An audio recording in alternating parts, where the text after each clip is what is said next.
Good evening, everyone. I'm Hima Bindu, sister of Dr. Bhaskar Panuganti, who is a patient uh, who has come in with multiple organ issues due to the blood flow not being going properly through the organs. So initially, when we came in, he's critically ill, and our journey started from with no hope, and we ended with him being completely unconscious and recognizing everyone. And right now he's ready to move to rehab and continue his path or to recovery. I'm immensely grateful for all the coordinated efforts by the entire team of the doctors, nursing staff who has taken care of him. To name a few, like the cardiology department, Dr. Surya Prakasa Garu, the cardiothoracic department, Dr. Nagesh Garu and team, then the nephrology team, Dr. Vikrant Reddy Garu, Dr. Avinash Koreddy and his team, and the pioneering effort, Dr. Shweta, the critical care team, Dr. Bhavani Prasad Garu and his team, who has been coordinating with each and every one, the cardiology, then cardiothoracic, then the nephrology, then the neurology, neurosurgeon TVK.R. Murthy Garu, then the neurologist Muralidhar Reddy Garu and team. So without all these people's effort, coordinated effort, this wouldn't have been possible for us. It was an emotional roller coaster ride. At least on the roller coaster, we know where are the ups and downs. But we had been through a emotional coaster ride where we didn't have any starting point and ending point, or we don't know where it is up and where it is down. For the first few days, he was unconscious. He doesn't know where he was. We were briefed up with each and every team with their every detail. Though we are illiterate on that side, they took their time and they were very patient to explain in detail his condition and what are the anticipated results and what are we supposed to do and what is the plan of action, all these things. So it's an immense gratitude that goes to each and every member who has been involved in his recovery or his path to recovery, where at this point in time he is able to speak, he is able to eat, and hopefully he'll soon walk and come and visit everyone and say thank you to each and everyone who are involved in his recovery. My heartfelt thank you to the nursing staff, the respiratory team, the physiotherapy team, the housekeeping team, the administration team, the billing team, each and every doctor who has been involved into this recovery path. Thank you, everyone. Hello, good evening. This is Dr. Surya Prakasa, HOD Cardiology from Care Hospitals, Banjara. I want to just share with you all a very interesting and a great case. Last many years we are working in this field, but this recovery made by a young doctor from Khammam district is remarkable. So this young doctor actually presented to one of my friend. He's a good friend of the family also, and Dr. Nagaraju, and he presented to this particular Nagaraju doctor with a severe breathlessness.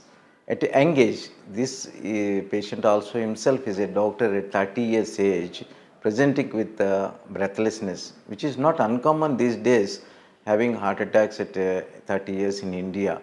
But surprisingly, there's no clue why this patient had suddenly that much breathlessness. Then Dr. Nagaraju took help from one of the hospitals in Khammam, and they thought it is a heart attack, and they done an angiogram. Partly there are blocks, but he was immediately taken care by that hospital nicely, and he was put on some support, which is called a balloon pump support, and he was referred here for further management. It is really a mind-boggling case. Why? Because he is absolutely anuric. That means no urine, his kidneys failed, he is unconscious, and he has many neurological deficits. He lost his power in the limbs, and his blood pressure is very low. Even though his pumping is good, his blood pressure is low. So many factors are there. Like one interesting factor when we are examining thoroughly, because it's a teamwork. Once you come to care hospitals, institute, it's a teamwork. So many people give their suggestions and experts, including my colleagues, myself, my critical care team, Dr. Rahul and Dr. Bhavani and many other people. So in this bargain, we could find there is a acute leak. That means the aortic valve, which is the main outlet valve, should go the pumping in one direction. It should not come back. This is called aortic regurgitation. This young doctor presented with a acute aortic regurgitation. It can be many reasons why he has problem is severe hypertension. Sometimes hypertension can cause what is called dissection, and there is no dissection when we examined on the transesophageal echo, which is like endoscopy we do bedside and see what happened to the aorta. And it can be due to any infection on the valve. Maybe in the childhood he must have some aortic valve problem on which some infection must have come. This shower of emboli, this called vegetations, can throw into the brain, and they can become neurological deficient with hemiplegia, monoplegic, unconscious, kidneys failure. All these things can happen. So we thought it is mainly a vegetation, so infective endocarditis. In those lines, we are treating with the balloon support, and to support the kidneys, the Dr. Vikrant Reddy has taken extraordinary care of this patient with regular CRRT, not to lose our hopes, and the acidotic part is corrected by the critical care. But the problem here is coming that he needs the valve replacement, what everybody feels. But in an unconscious patient with multiple hemiplegias in this monoplegic, this thing, renal shutdown, who is going to operate? I think the attendants have given excellent support to the team, family, and the referral doctor, Dr. Nagaraju, everybody has given excellent freedom and support to this thing. Our administration, particularly Dr. Ajit, Dr. Kamran, and Dr. Jasdeep, who is the CEO, took special interest in this case and supported him from all angles. So finally, their family also consulted many surgeons in the city, but I don't think anyone will take that much decision to operate on a patient with a lot of deficits, is not conscious fully, and renal shutdown, urine, and is on dialysis continuously. But the hopes are very blink in this patient. So I had a very final discussion with the family and one Dr. Nagesh in our CT surgeon. He's a young dynamic surgeon who has done many transplants in this center. I had a talk with him along with my administrators that there is a very high chance of table death, but the family is ready to take up the risk. So he operated him with a great guts. I should say that in my international career, I never seen surgery on a sickest patient from all angles, from all multi-organ dysfunction. So he replaced the aortic valve. They surprisingly found what is called dissection instead of infection. So this can be dangerous. You see, hypertension can produce a flap in the aorta, which is the main pipe supplying from the left ventricle to the entire body. So this has a flap, and he had associated some blocks in the arteries also. So he has replaced the valve, repaired the aorta, and given grafts to most of the blocked ones.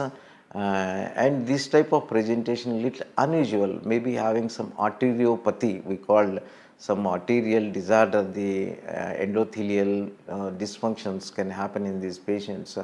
But finally, two factors. One is his heart pumping is well preserved. The second thing is young. These are only two things what we have another extreme patient of 84 years physician, similar way, in a massive heart attack with a lot of things done with a IVUS guided approach in a renal failure with a refractive ETVF, and you put a IACD, AACD, done many things and discharged him recently. There are extremes of patients we have seen. This patient is very young and presenting in different way, but we are all fortunate, very happy, that the patient made a recovery. He is talking now. He has been given excellent physiotherapy, speech therapy, all kinds of. I think this patient's story tells us that never lose the hope. In the sickest patient also, we should work hard, see that something could be done. The family's smile is very important. A young man smiling all the way is a great thing. Namaste, good afternoon. This is Dr. Rahul Agarwal. I take care of cardiac critical care Banjara. So it was a very difficult case to start with, where we didn't had any clue about his history, his family background.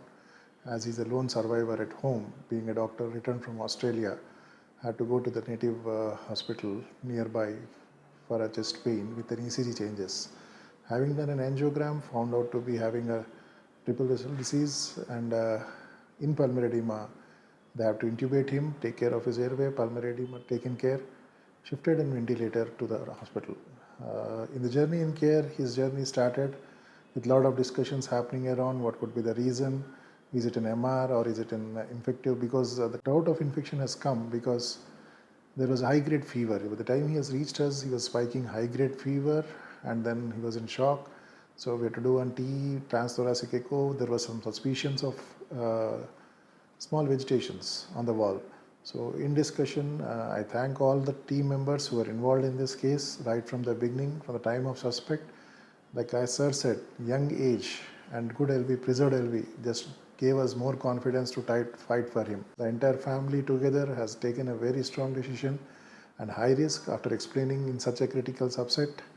They have given, they supported us. Then we have to eventually take support of our further colleagues, Dr. Bhavani Prasad and his team, where all of them were customized and then decannulated. Today in ICU, he is fit enough to be shifted to rehab for further convalescence. So all these things, in short, tell us one thing: we never lost hope, and care could take care of him in a very extremely positive way and a very good outcome. Thank you. Hi, I am Dr. Bhavani Prasad, Head of the Department of Critical Care and Senior Consultant, Care Hospital, Banjara Hills.